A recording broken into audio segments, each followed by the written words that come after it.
Hello dear students, welcome to the lecture second of chapter 6, that is physical and chemical changes. Yesterday we have discussed about the physical changes, and the physical changes are those in which there is no new substance is formed. And now we have to discuss about the chemical changes.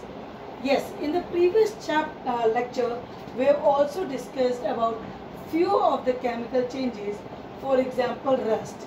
हम सब ने जो brownish coating किसी भी iron metal के iron के object के ऊपर देखी है उसको हम रस्ट बोलते हैं। और यहाँ पर हमारे पास एक लिस्ट है फ्यू एग्जाम्पल्स की, जिसमें से कुछ एग्जाम्पल्स आज हम कर भी देखेंगे। The second example for a chemical change, हम किसको केमिकल चेंज कहते हैं और किसको फिजिकल चेंज कहते हैं, इसको अंडरस्टैंड करने के लिए फिजिकल चेंज में भी हमने कुछ एग्जाम्पल्स डिस्कस किए थे, और इसी तरह से केमिकल चेंजेस में भी हम कुछ एग्जाम्पल्स डिस्कस कर रहे हैं। हमारे पास दो केमिकल्स हैं जो हमें बहुत इजीली घर पे मिल जाते हैं। One is the vinegar and another is the baking soda. हमें पता है विनेगर एक एसिड होता है और बेकिंग सोडा एक बेस होता है। तो इस रिएक्शन के लिए विनेगर क्या है? It is a acetic acid. Baking soda is sodium hydrogen carbonate. अब इन दोनों की रिएक्शन से क्या होता है, यहाँ पर ये हमारे पास कॉनिकल फ्लास्क है, and I will put few drops of this vinegar in this conical flask, and after that I will add baking soda, a pinch of baking soda. You will be easily to observe that there is a release of a gas and bubbles will appear. एक sound आती है, बहुत छोटी सी हल्की सी hissing sound जिसे हम बोलते हैं, और बबल्स इसमें से आपको बहुत इजीली निकलते हुए दिखाई देंगे। सो let us see how it happens.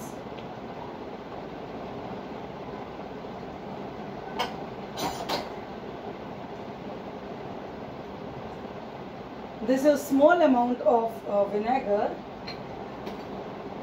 This is the baking soda.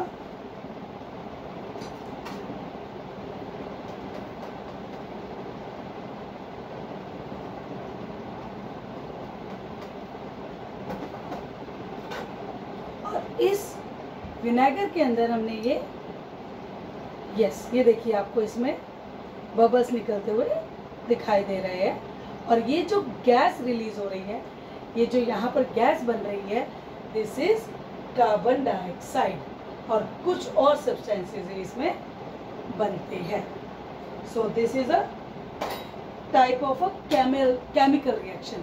अब हमने इसको केमिकल रिएक्शन क्यों कहा? क्योंकि इसमें एक नया सब्सटेंस बना था। हमारी बुक में इसमें एक एक्स्ट्रा स्टेप डिस्कस किया हुआ है। यहाँ पर एक हम सेटअप करते हैं। This is a test tube, और इस टेस्ट ट्यूब के अंदर हमने विनेगर डाला और बेकिंग सोडा डाला, ठीक है। इसको हमने ऊपर से क्लोज किया है, जिससे इसके अंदर जो भी गैस रिलीज होगी वो बाहर नहीं निकले। इसमें से एक पाइप हम सेटअप करते हैं इस तरह से कि सिर्फ वो गैस इस पाइप के थ्रू इस दूसरी टेस्ट ट्यूब में एंटर हो जाए। और ये जो हमारे पास दूसरी टेस्ट ट्यूब है, इसके अंदर हमने क्या डाला है? Lime water. यहाँ पर हमारे पास है लाइम वाटर। जब भी हम एक्सपेरिमेंट्स में लाइम वाटर यूज करते हैं, that lime water should be freshly prepared. हमने पढ़ा था लाइम वाटर क्या होता है इन 5th chapter. Lime water is calcium hydroxide. जब यहाँ से गैस रिलीज होकर इसमें आएगी, ये इस तरह से पूरी इसके अंदर हम डिप करेंगे, और ये बबल्स कार्बन डाइऑक्साइड के इसके अंदर रिलीज होंगे जो भी हमने देखे। तो क्या होगा, ये लाइम वाटर किस में कन्वर्ट हो जाएगा, lime water turns milky. Milky क्यों हो जाएगा, इसका कलर मिल्क जैसा हो जाएगा, because there is a reaction between carbon dioxide and lime water to form a chemical, a new substance that is calcium carbonate. तो इस रिएक्शन में हमने दो नए सब्सटेंस बनाए। पहले विनेगर से बेकिंग सोडा को रिएक्ट किया तो कार्बन डाइऑक्साइड रिलीज हुई, और अब हम इसी कार्बन डाइऑक्साइड को अगर लाइम वाटर में पास कराते हैं तो ये लाइम वाटर कौन से कलर का बन जाता है, it turns milky. Because why it turns milky, because of the formation of a new substance that is calcium carbonate and there is a release of water. एक रिएक्शन में जो left hand side पे products होते हैं, sorry chemicals होते हैं, इनको हम बोलते हैं रिएक्टेंट्स। ये होते हैं रिएक्टेंट, और ये होते हैं हमारे पास जो राइट हैंड साइड पे होते हैं, दे आर द प्रोडक्ट्स। ये बन रहे हैं, तो दो यहाँ पर हमारे रिएक्टेंट्स हैं और दो ही प्रोडक्ट्स हैं। So this chemical reaction is clear to you. Third is copper sulphate. Copper sulphate बेटा क्रिस्टल्स होते हैं, इस तरह का क्रिस्टल होता है ब्लू कलर का, और जब हम इसको पानी में डिसॉल्व करते हैं तो यहाँ पर ये इस तरह का ब्लू कलर का कंपाउंड सॉल्यूशन फॉर्म होता है। अब यहाँ पर हमारी रिएक्शन क्या है, हमने ये जो copper sulphate solution, copper sulphate crystals थे, इन कॉपर सल्फेट क्रिस्टल्स को वाटर में ऐड करके कॉपर सल्फेट सॉल्यूशन बनाया। और जब हमने कॉपर सल्फेट सॉल्यूशन बनाया और उस कॉपर सल्फेट सॉल्यूशन में हमारे पास यहाँ पर एक आयरन नेल है, this is the iron nail. Iron का बना हुआ है, आयरन की कील है, और इस कील को मैंने इसमें डालकर रख दिया। अब इसको मैं 1 घंटे बाद ऑब्जर्व करूंगी। इस एक्सपेरिमेंट को मैं आपके लिए कल तक के लिए रखूंगी। कल हम इसको फिर थर्ड लेक्चर में डिस्कस करेंगे। एंड यहाँ पर हमारे पास क्या होगा, जब कॉपर सल्फेट आयरन के साथ रिएक्ट करेगा, कॉपर सल्फेट का कलर अभी आपने देखा क्या है, it is blue in colour. When it reacts with iron it gets converted into iron sulfate, and this iron sulfate is of green color, and there is deposition of copper on the iron. Brown colour की एक layer बन जाएगी किसके ऊपर, iron के ऊपर, और वो किसकी होगी, कॉपर की होगी। तो यहाँ पर भी क्या हमारे पास कोई नया सब्सटेंस बना या नहीं बना? अगर हमारे पास कोई नया सब्सटेंस बना है तो ये कौन सी रिएक्शन है, as a chemical reaction. Fourth is magnesium. It is a formula of magnesium. Magnesium जो मेटल है, इसकी रिबन्स क्या, छोटी छोटी स्ट्रिप्स हमारे पास आती है मार्केट में, आपको अवेलेबल नहीं होगी, जहाँ से हमारे लैब का सामान आता है वहाँ मिल सकती है। मैग्नीशियम को जब हम ऑक्सीजन से रिएक्ट करते हैं, मीन्स इस सेंटेंस को हम बोलेंगे when the magnesium is burned in air. अब इस सेंटेंस का क्या मतलब है, when the magnesium is burned in air, we know that which part of the air is important for burning, which gas helps in the burning, yes, that is oxygen। तो magnesium को जब air में burn करेंगे तो कौन सा part use होगा air का, oxygen. Magnesium reacts with oxygen to form MgO, this is magnesium oxide. Ash हमने क्यों बोला है, जैसे पिछले लेक्चर में हमने डिस्कस किया था, अगर हम ड्राई लीव्स को लेकर जलाते हैं तो वो जो उसका राख बचता है वो ऐश है। यहाँ पर भी जो इसकी राख बचती है वो होती है मैग्नीशियम ऑक्साइड। और अगर हम इस ऐश को लेकर इस रिएक्शन में डेजलिंग वाइट स्पार्क जैसी लाइट निकलती है, वाइट डेजलिंग लाइट। जैसे आप लोग बहुत बार फायर क्रैकर्स में कई बार देखते हैं अलग तरह की। और इस ऐश को, इस राख को अगर हम पानी में मिलाते हैं तो वो एक एक्वस सॉल्यूशन हो जाएगा। हाँ बेटा, ये आपके लिए एक नया वर्ड है, एक्वस सॉल्यूशन।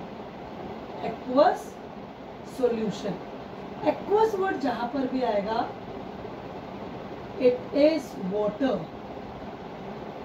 एक्वस सॉल्यूशन, पानी में किसी चीज को मिला के हमने जो सॉल्यूशन बनाया है, एक्वस सॉल्यूशन। और अगर हम इसका लिटमस टेस्ट करते हैं तो हमें पता चल जाएगा वो एसिडिक है या बेसिक है। हमने पढ़ा हुआ है कि जो एसिड होते हैं वो ब्लू लिटमस पेपर को रेड में चेंज करते हैं, और बेस जो होते हैं वो रेड लिटमस पेपर को ब्लू में चेंज करते हैं। यहाँ पर क्या हुआ, हमने इस मैग्नीशियम ऑक्साइड को लिया जो ऐश है, मैग्नीशियम ऑक्साइड को वाटर में डिसॉल्व किया तो हमारे पास बनता है एक कंपाउंड जिसको हम बोलते हैं मैग्नीशियम हाइड्रोक्साइड। और हमें पता भी है जहाँ पर OH लगता है वो क्या होते हैं, बेस होते हैं। तो जब हम इसका लिटमस टेस्ट करते हैं तो हमारे पास क्या होगा, base turns blue litmus into red. Clear?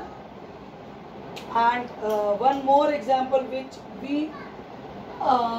usually observe on the occasion of Diwali, firecrackers। अब बहुत अलग अलग तरह के पटाखे जलाते हैं, उसमें बहुत सारी तरह की साउंड, लाइट प्रोड्यूस होती है, मीन्स हमारे पास नए केमिकल्स बनते हैं। तो हम इन सब रिएक्शंस को कह सकते हैं yes it is they are the examples of the chemical reactions. ठीक है, अब इन केमिकल चेंजेस को हम कैसे लिखेंगे? A chemical change is a change in which there is a formation of a new substance. Chemical change is a change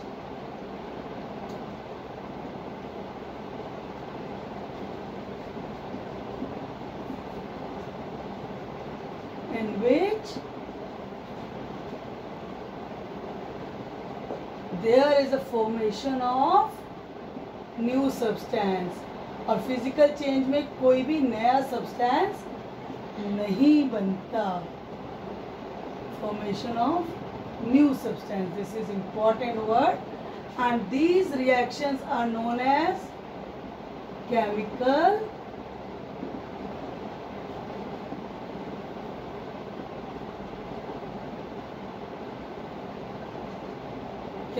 reactions.